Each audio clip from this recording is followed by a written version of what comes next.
ഗർഭസ്ഥ ശിശുക്കളുടെ സംരക്ഷണത്തിനും മനുഷ്യജീവന്റെ മഹത്വം വിളിച്ചോതിയും ഓസ്ട്രേലിയയിലെ സിഡ്നിയിൽ നടന്ന പ്രോലൈഫ് റാലിയിൽ പങ്കെടുത്ത് കത്തോലിക്ക വിശ്വാസികളുടെ വൻ ജനാവലി ജീവന്റെ സംസ്കാരം ഉയർത്തിപ്പിടിക്കാൻ ആഹ്വാനം ചെയ്തു നടന്ന പ്രോലൈഫ് റാലിയിൽ ഓസ്ട്രേലിയയുടെ വിവിധ ഭാഗങ്ങളിൽ നിന്നുള്ള പതിനായിരക്കണക്കിന് വിശ്വാസികൾ പങ്കെടുത്തു. 2001 ആരംഭിച്ച ഈ വാർഷികാചരണം ജനപങ്കാളിത്തം കൊണ്ട് ഇത്തവണ ചരിത്രമായി മാറി. സെന്റ് മേരീസ് കത്തീഡ്രലിൽ അർപ്പിച്ച സവിശേഷമായ വിശുദ്ധ കുർബാനയോടെയാണ് പരിപാടികൾക്ക് തുടക്കമായത്.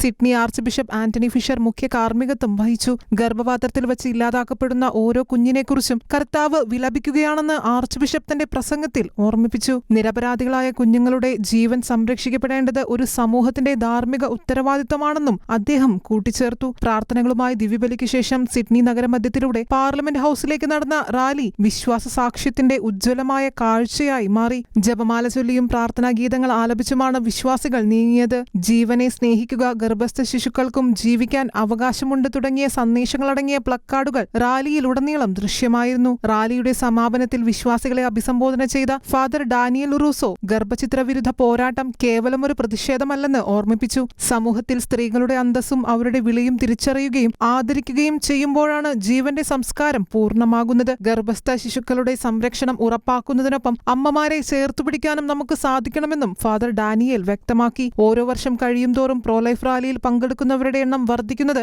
ആവേശകരമാണെന്ന് സംഘാടകർ അറിയിച്ചു. ജീവസംരക്ഷണത്തിന്റെയും വിശ്വാസത്തിന്റെയും പരസ്യമായ പ്രകടനമെന്ന നിലയിൽ സിഡ്നിയുടെ ചരിത്രത്തിലെ പ്രധാനപ്പെട്ട ഒരു അധ്യായമായി പ്രോലൈഫ് റാലി മാറി.